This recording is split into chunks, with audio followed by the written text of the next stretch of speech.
मायावती आज हरियाणा के जींद में चुनावी जनसभा को संबोधित कर रही थी और उन्होंने आज राहुल गांधी पर जमकर कटाक्ष किया। उन्होंने क्यों राहुल गांधी को गिरगिट कहा है और क्या हरियाणा की पॉलिटिकली फसल को वो उत्तर प्रदेश में काट पाएंगी। नमस्कार, आपके साथ मैं हूं शबाब और आज हम इसी बड़ी खबर पर चर्चा करने जा रहे हैं। असल में मायावती आज हरियाणा के जींद में चुनावी जनसभा को संबोधित कर रही थी। मायावती जब हरियाणा पहुंची तो वहां पर बड़ी जबरदस्त तरीके से भीड़ थी, क्योंकि हरियाणा में मायावती इनेलो गठबंधन के साथ चुनावी मैदान में है। 90 सीटों वाले इस विधानसभा के इलाके में मायावती, उनकी पार्टी 37 सीटों पर चुनाव लड़ रही है। मायावती उत्तर प्रदेश में खोई हुई सियासी जमीन को हरियाणा में एक बार फिर से पाना चाहती है।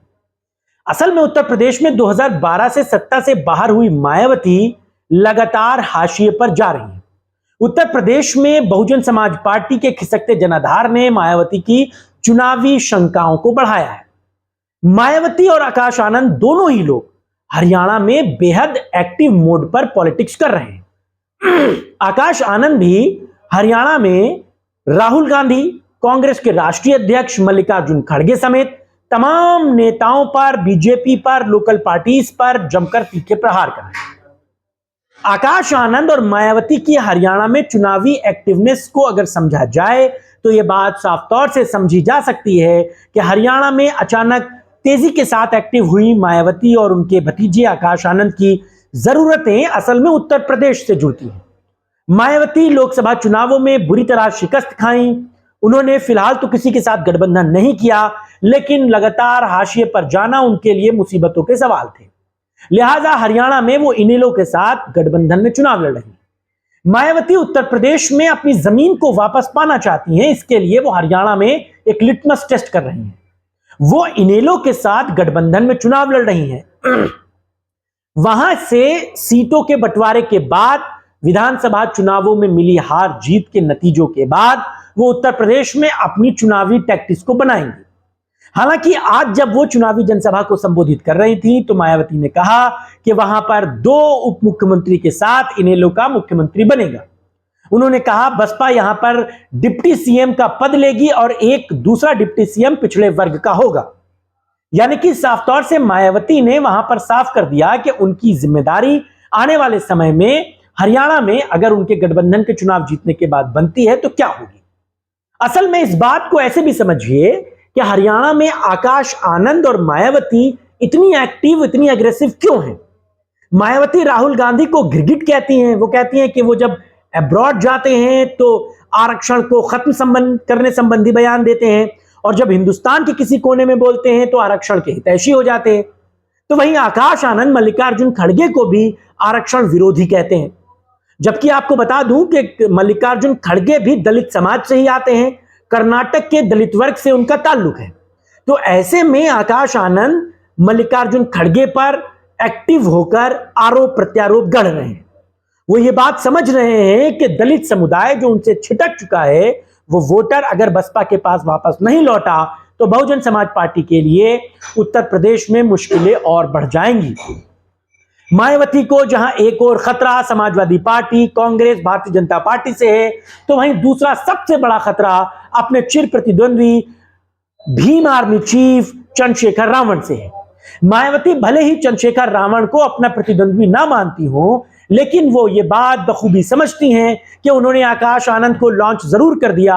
आकाश आनंद उनके पार्टी में उनके बाद दूसरे खेवनहार होंगे, लेकिन जिस वर्ग पर मायावती अपना जमाया हुआ कब्जा समझती हैं, वो दलित समाज बड़े पैमाने पर भीम आर्मी चीफ चंद्रशेखर रावण के पास जा चुका है।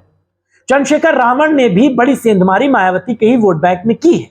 अब ऐसे में बसपा सुप्रीमो मायावती की मुश्किलें इसलिए भी ज्यादा हैं कि आकाश आनंद को लॉन्च करने के बाद उनकी सबसे बड़ी टक्कर भीम आर्मी चीफ चंद्रशेखर रावण से ही होगी।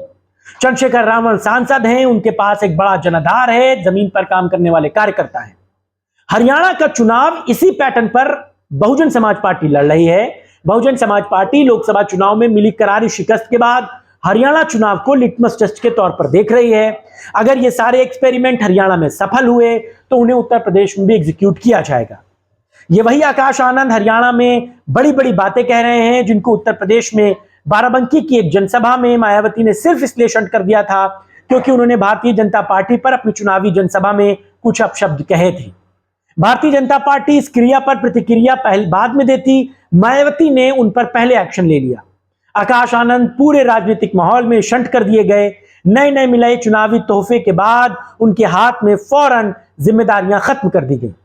आकाश आनंद एक लंबे समय तक बहुजन समाज पार्टी में शंट रहे। राष्ट्रीय कार्यकारिणी की बैठक में मायावती ने एक बार फिर से आकाश आनंद को एक्टिव किया। कार्यकर्ताओं के बीच में दो महत्वपूर्ण मैसेज के साथ मायावती एक बार फिर से थी। पहला ये कि मायावती एक्टिव पॉलिटिक्स से कहीं नहीं जा रही हैं, और दूसरा ये कि आकाश आनंद के लिए वो वक्त पूरा खत्म हो गया। अब आकाश आनंद एक बार फिर से तैयारियों और जिम्मेदारियों के साथ चुनावी मैदान में उतरेंगे। इन्हीं जिम्मेदारियों के साथ आकाश आनंद के लिए हरियाणा चुनाव में यह पहला लिटमस टेस्ट है। आकाश आनंद हरियाणा में क्या गुल खिलाएंगे, कितना बसपा के लिए सपोर्टिव नेचर बनाएंगे, और हरियाणा का ये चुनावी माहौल उन्हें उत्तर प्रदेश में कितना फायदे का सौदा साबित होगा, ये तो वक्त बताएगा। लेकिन मायावती आकाश आनंद को हरियाणा चुनावों के बाद एक बार फिर से उत्तर प्रदेश में बड़े लॉन्चिंग पैड पर लॉन्च करना चाहती हैं। वो ये दिखाना चाहती हैं कि जो काम आकाश आनंद ने हरियाणा में कर दिखाया वो उत्तर प्रदेश में भी कर सकते हैं। अपने कार्यकर्ताओं, अपने कैडर वोटरों के बीच मायावती ये मैसेज कन्वे करना चाहती हैं कि मायावती अभी अनफिट नहीं है, मायावती एक्टिव हैं, लेकिन आकाश आनंद उनके अगले सिपह सालार के तौर पर मार्केट में हैं। वो मायावती के बाद दूसरे सबसे बड़े नेता होंगे। आकाश आनंद की सर्वमान्यता मायावती के लिए भी बड़ी चिंताओं का विषय होगी। मायावती ये बात बखूबी समझती हैं कि जिस तरह उन्हें दलित समाज, मुस्लिम समाज और अति पिछड़ों का सपोर्ट मिला, आकाश आनंद को भी उतना अगर सपोर्ट मिला तो बहुजन समाज पार्टी उत्तर प्रदेश में एक बार फिर से उठ खड़ी होगी। तो हरियाणा की ये चुनावी टैक्टिक्स, हरियाणा की ये पॉलिटिकली कुश्ती के दांव पेच उत्तर प्रदेश में कितने काम आएंगे, क्योंकि यहां धोबी पछाड़ एक्सपर्ट समाजवादी पार्टी के सुप्रीमो अखिलेश यादव से उनकी बड़ी लड़ाई है। इस लड़ाई में मायावती को अखिलेश यादव से सीधी टक्कर है। इन टक्कर में आकाश आनंद कितने मजबूत साबित होंगे, इसके लिए थोड़ा इंतजार कीजिए। लेकिन हरियाणा के चुनावी माहौल में पूरे चुनावी मजे हैं। मायावती तैयारियों के साथ मुस्तैद हैं। वो वहां पर क्या पॉलिटिकली हासिल करेंगी, ये वक्त बताएगा, उसका इंतजार करना होगा। आज की चर्चा में बस इतना ही। नमस्कार।